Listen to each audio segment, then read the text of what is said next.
conmigo y hasta creerás y me dirás te quiero, pero si un atardecer las gardenias de mi amor se mueren, es porque han adivinado que tu amor me ha traicionado, porque existe otro querer. You know, gastronomy has a global voice by creating a dialogue through food. Cooking takes on a communication of its own that exceeds local tongues, allowing people to interact in a mutual understanding that doesn't rely on language. That's one of the most amazing things that I've found on my travels, the way cooking unites all types of people. So this is where we're going to actually try what the locals eat, what they call their Cuban sandwich. Very different than what you see in Miami. I think it's just ham and the cracker-like bread that they press on la plancha and the press with maybe butter and cheese, and that's it. So stay tuned as we're in line. We're going to eat. We just finished eating flan for breakfast in Sangaria. Now we're going to have a Cuban sandwich. We're just going to eat as we go, stop as we go, and film as we go.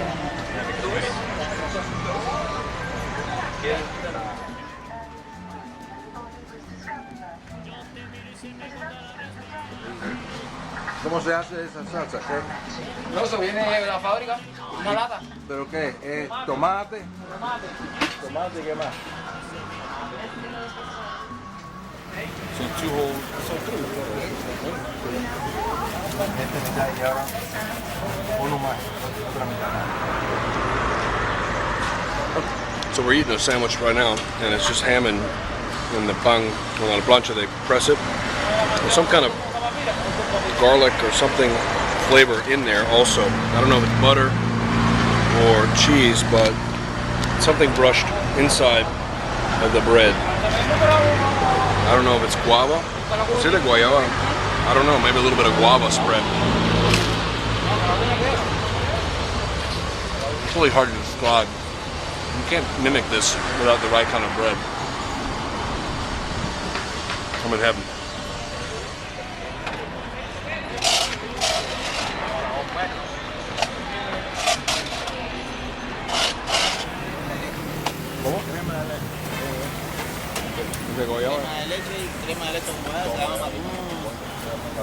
Directamente, no hay manera, no hay que echar la pelota. Orilla la vaina. Muy bien. La galleta, ¿cuánto debo? Cada cosa vale $1 o 25, 50 pesos más. So this is a galleta de mantequilla.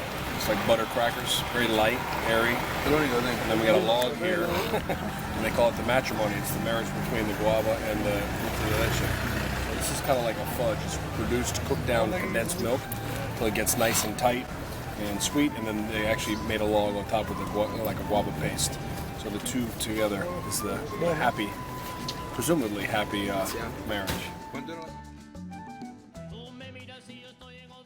So we're here at Tammy's Cakes. We were talking to Frank about where the best place to go for to get the pastelito con guayaba y queso. And he said, well, I'll take you to my favorite place, you know. And this is actually a place that Simone had written down that we had written down already, but we just had it on the low end of the list. But he said this is the best. So now we're here. We're going to go inside. We'll see what they have. So this is a rice pudding. So it's set up with all the starch from the rice. And actually, I grew up in Granny Lily used to make rice pudding, like tapioca, you know. It's good, really good. It's sweet, sticky, a little spice from the cinnamon, but I love that texture. No sé lo que dice. Sí. También para de carne también.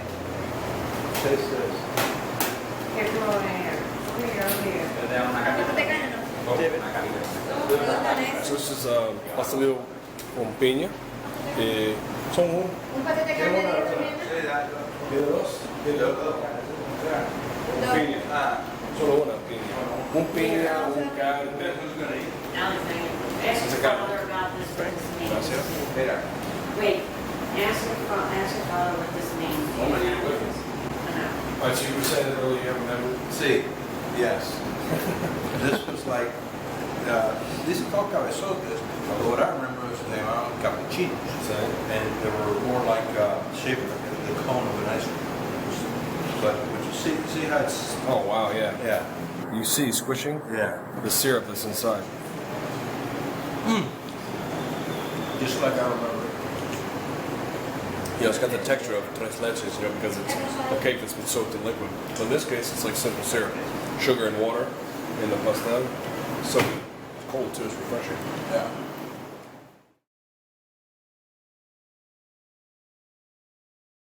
So Yanesi Azaharis is one of those people that we had to have on our list, coming back to Cuba. And her story is unique in the sense that she's from Cuba and really wanted to start her own business, do something that Cuba hadn't seen before. She wanted to study gelato. She wanted to bring gelato back to Cuba, something that wasn't here. Thinking about young entrepreneurs, you know, we just left Tammy's Cakes. I wanted to know if she knew her. ¿Conoce a la gente de Tammy's Cake? Sí, lo conozco. At Tammy's Cakes, pastries were dark, you know, like dark color. They brought the laminate doughs, the pastry itself, to further than most people would take them, because to me, that's a sign that someone knows what they're doing. Because for me, when I use the laminate doughs, the croissant or the, you know, the dough, and you bring it, and you, yeah, that's what he was saying last night. He said it's separado, you know, it's just hard to work with any of the butter.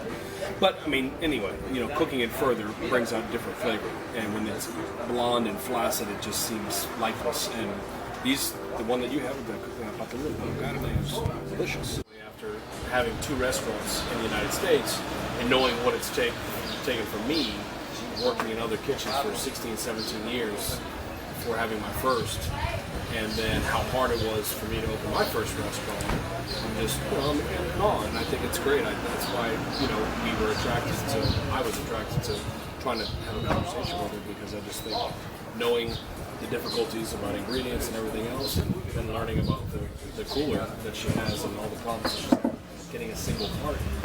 You know, for me, in my business in the States, it's one thing to get open. You know, you do all the paperwork, you find the money.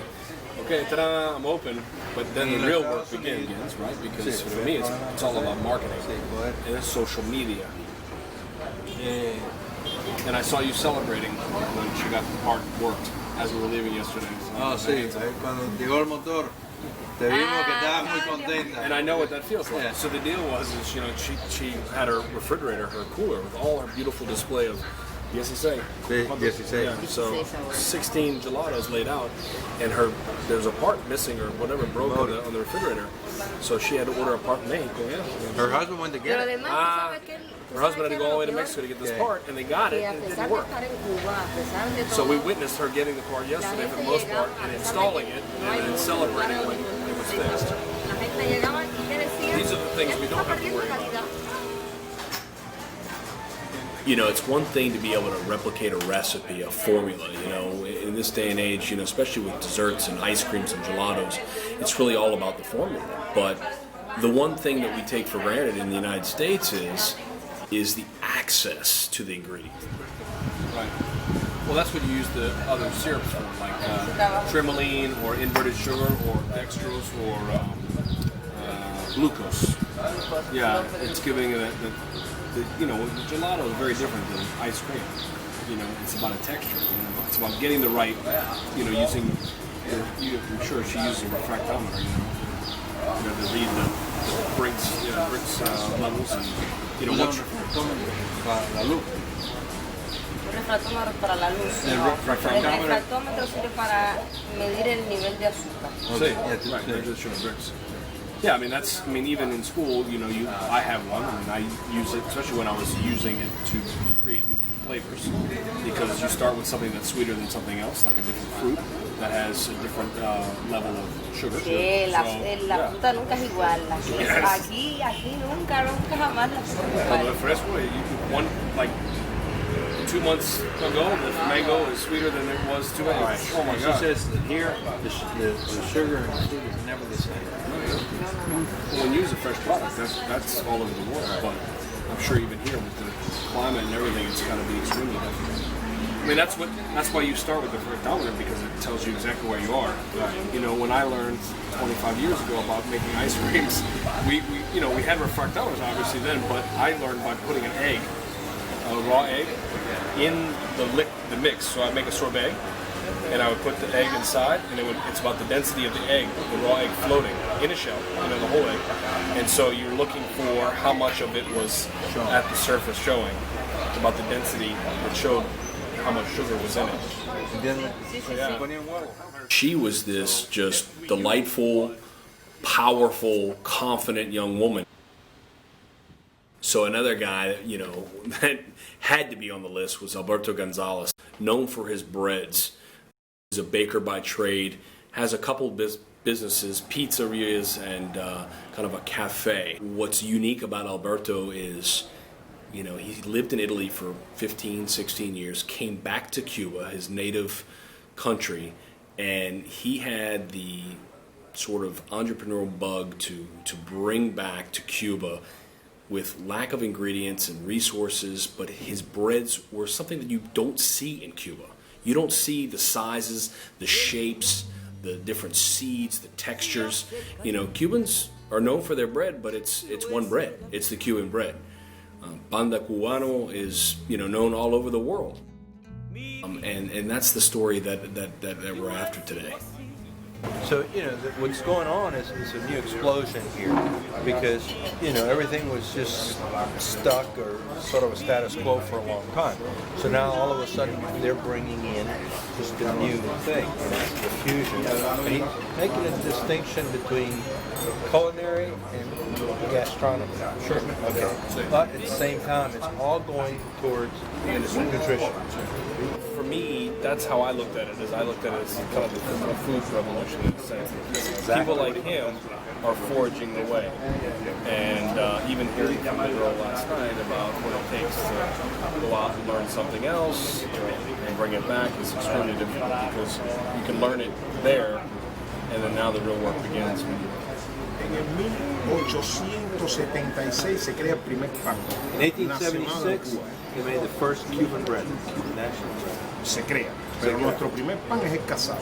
Estamos hablando de años anteriores. Sí, sí. The first, Pero el first primer bread, pan que se crea en Cuba, sí. que es la mayoca. La mayoca. La mayoca, que es el pan que comía José Martí.